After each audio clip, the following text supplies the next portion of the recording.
Now, in order to start looking at sales from a scientific perspective, I first got to learn, like, why does it operate the way it operates today? Why are certain things, if I want to get to $1 to $10 million, why are certain things breaking? What is breaking primarily from $1 to $10 million is that you are in the superstar sales mode.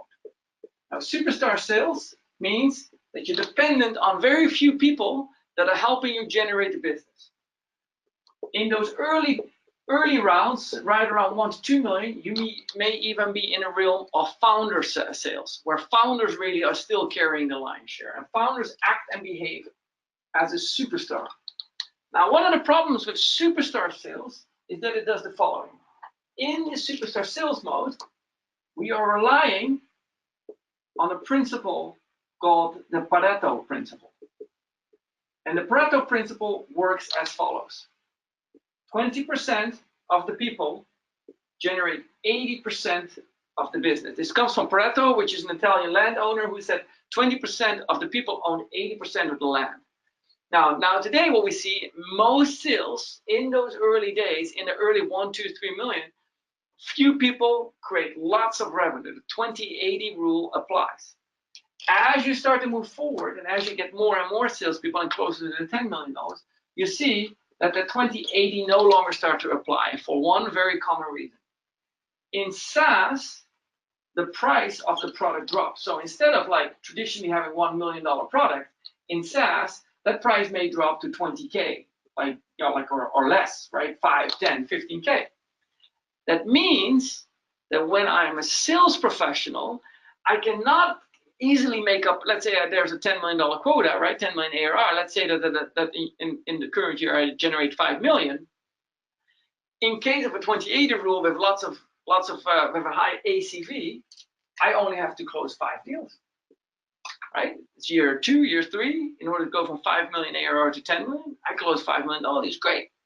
But there's not a lot of $1 million deals around there, right? And so we got to think about it differently. What we see, an operation of 20K, suddenly, I need to close a lot more deals, right? I need to close, what, 5 for 100, and that means I need to close $50 for $1 million, and if I have to close a couple of $1 million gap, let's say I close a $5 million gap, I need to close 250 accounts, okay?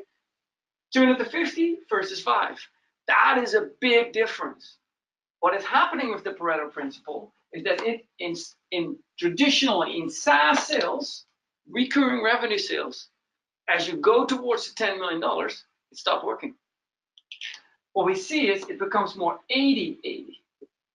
What I mean with that is 80% of the sales team now generates 80% of the revenue. That superstar 20 are no longer making a big dent, and so that 20 makes 20% of the revenue, leaving the B performers to create 80-80.